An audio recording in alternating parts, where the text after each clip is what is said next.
Tashidale, and welcome to talk number 8 in our series on the Divine Feminine, Women in Tibetan Buddhism.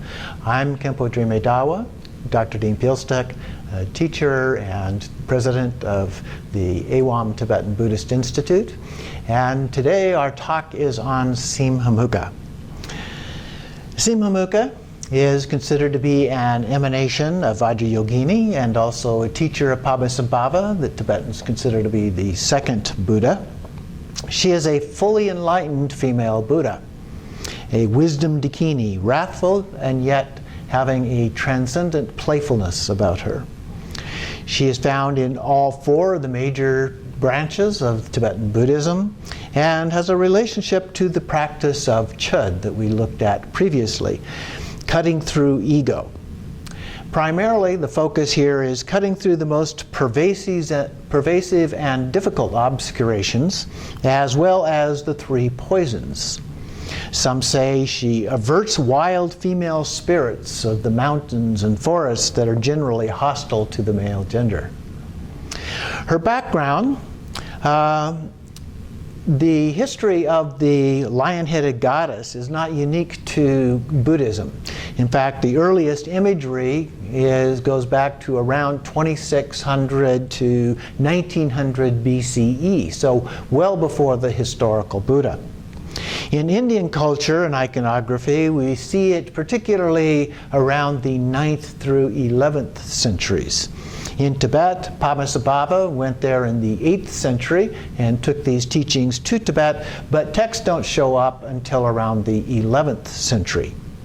These were then hidden, based on the teachings of Padmasambhava. These were written down and hidden by his consort Yeshe Tsogyal to be found at later times, and they were revealed by Dujim Lingpa and others. The practices early on were done in remote tantric temples, and these were nocturnal rites in which they partake of wine and meat and other substances, and they induced a trance state as well as heightened awareness. There was a focus on the yoginis, the females, and used mantra recitations. They experienced direct encounters with many of these animal-headed dakinis as a part of the ritual, and engaged in ritual worship of women as divine yoginis, and this involved things like sacred dance, sacramental feasts that we call tsok feasts or ganachakras, ritual mandala enactments involving ritual regalia, configuration of the mandala with all of the figures circling around. And then also yogis were admitted through initiations, worship of women, and the sexual yogas. The Tantric Principle involved here involves, rather than striving to eliminate emotions, that these Tantric practitioners observe the emotion without attachment or aversion, as well as allowing it to dissolve into a luminous dance of energy.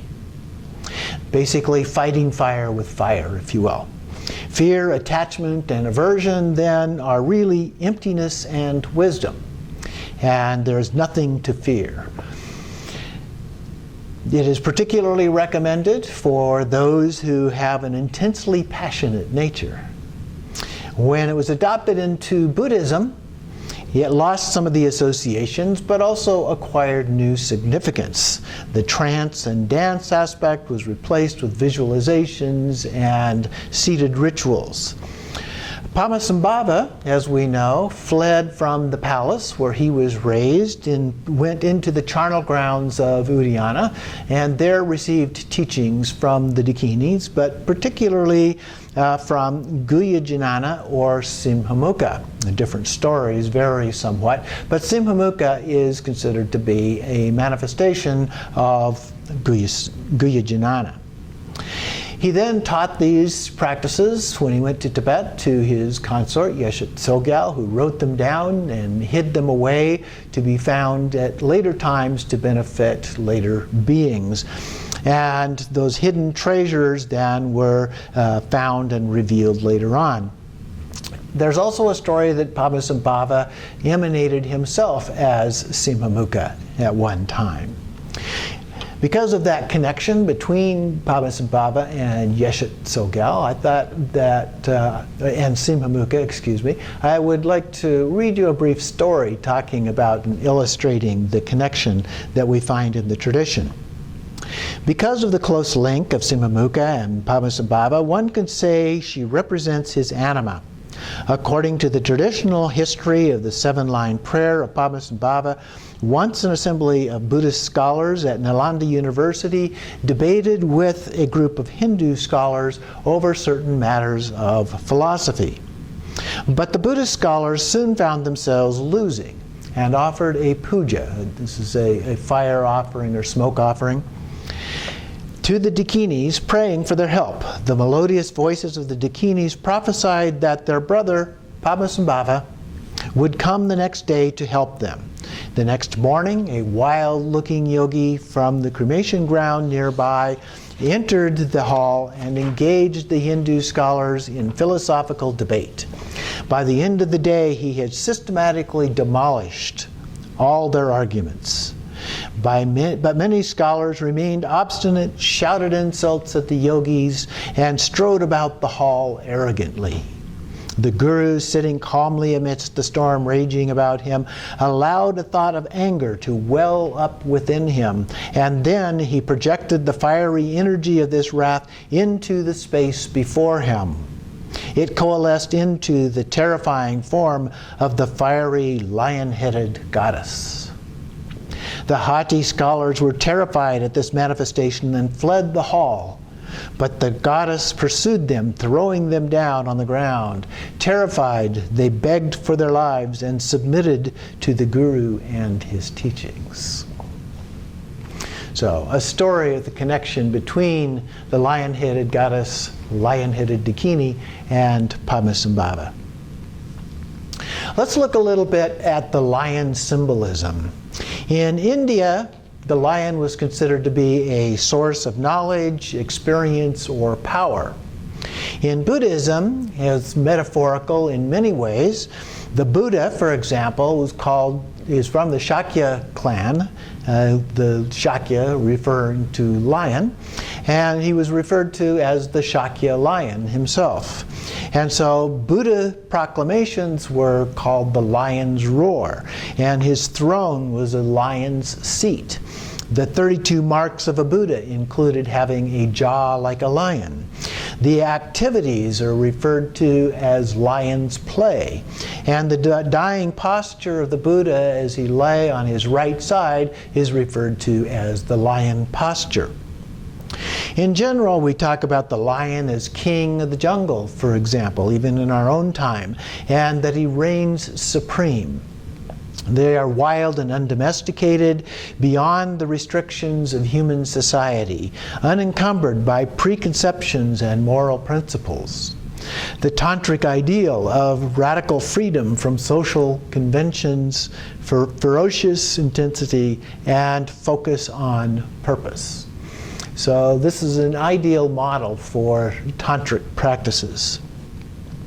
In terms of some of the forms and the mandalas, there is an homage prayer. I'd like to read to you from the Buddhist Goddesses of India here by Miranda Shah. Homage to you, Simhamukha. Your lion face is shocking and black, and as a storm cloud, you strike terror with your bared teeth shining, tongue lashing, and glare so violent. As you wield a knife and skull cup in the midst of your dance, I praise and revere the one who burns with fiery wisdom.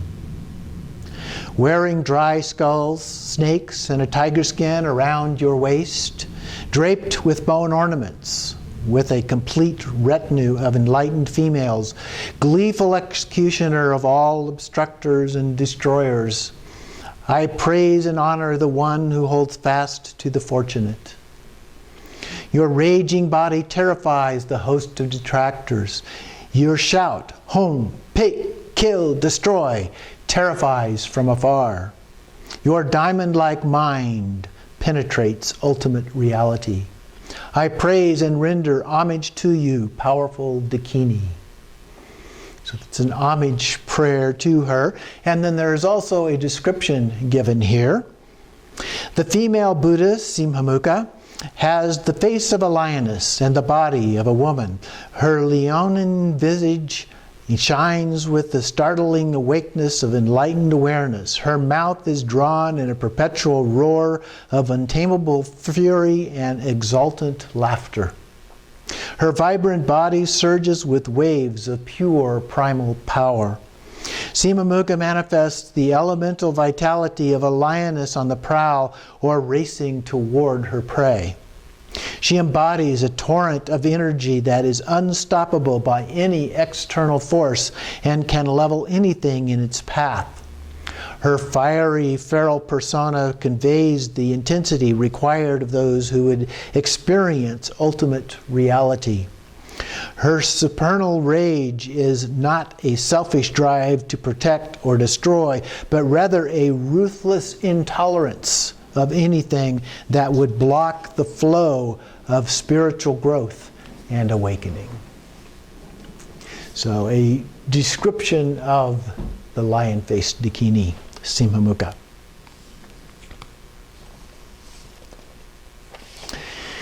She is also referenced in many other texts, including the Tibetan Book of the Dead. In terms of the three kayas, or the three bodies of a fully enlightened Buddha, Jigme Lingpa describes her this way. The Nirmanakaya is Simhamukha, the Sambhogakaya, Vajrayogini, and the Dharmakaya, Samantabhadri. So all manifestations of the same being, female form. Typically, as I mentioned, she is either in a blue or a red form with a white face, although there are other variations. Well, first, a look at the blue form, a typical descriptive narrative here, and some of the symbolism involved.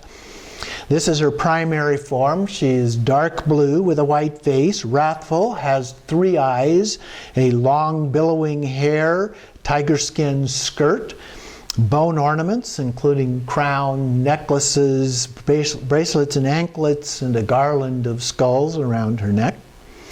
She is in a dancing pose, looking forward with a bent left leg and her right leg drawn up. She holds a curved knife in her right hand and a skull cup filled with blood or nectar in her left hand near her heart. She is associated with the East, dealing with anger and transformed into mirror-like wisdom. She is naked, devoid of discursive thoughts, no attachment or aversion. She dances in triumph over negative forces. She has a curved knife that cuts through ego, afflictive emotions, and cognitive obscurations. Her skull cup is filled with blood, the blood of our own demons. So the symbolism is that these are our demons. Roaring laughter terrifies and repels those who intend to do her harm. The flames of primordial wisdom, that are surrounding around the outside, burn away all negative causes and conditions. The Katvanga, there's a sample of Katvanga over here, represents symbolically her consort, and she is not celibate. It includes a Vajra, 3 kayas. The skulls represent the 3 kayas. The crossed Vajras represent the 2 wisdoms, and there is a wish-fulfilling vase. The cremation ground represents the land of Udayana, the land of the Dakinis, if you will. In her red or maroon form, she has the nature of compassion, so slightly different, less wrathful form. She is associated in this form with Padmasambhava, which is represented with the lotus family, and passion and discriminating wisdom. And this is in the west direction, the Pure Land, and this is the land of Amitabha, Avalokiteshvara, Amitayu, Red Tara, and also humans, the human realm. The afflictive emotions are desire, and particularly lust. This wisdom is discriminating awareness. She slays the dragon of evil and chaos and keeps demonic forces and thoughts at bay. In terms of the mandalas, the simplest form involves 5 dakinis, representing 5 wisdoms. And so we have Vajra Simhamukha, who is blue in the center, as we just described. Buddha Simhamukha, who is white in the east, pacifying obscurations. Ratna Simhamukha, yellow in the south, increasing activities of merit and wealth. Padmasambhava is red in the west, magnetizing and enchanting, both wrathful and increasing merit. Karma Simhamukha is green and in the north, uses subjugation activities. She's wrathful, guarding obscurations and negative forces. So she may be on a lotus and sun disk, in some cases depicted that way, and in others on a 6-pointed star, like Vajra Yogini. And so that is a double triangle, a triangle pointed upward and a triangle pointed downward, overlapping, and form a Dharmadaya, the source of all phenomena. In more elaborate mandala forms is the same as before in the center with the 5 forms of Simhamukha. And then there are 16 fierce goddesses surrounding, 8 with human faces in one circle in the 4 cardinal and 4 intermediate directions.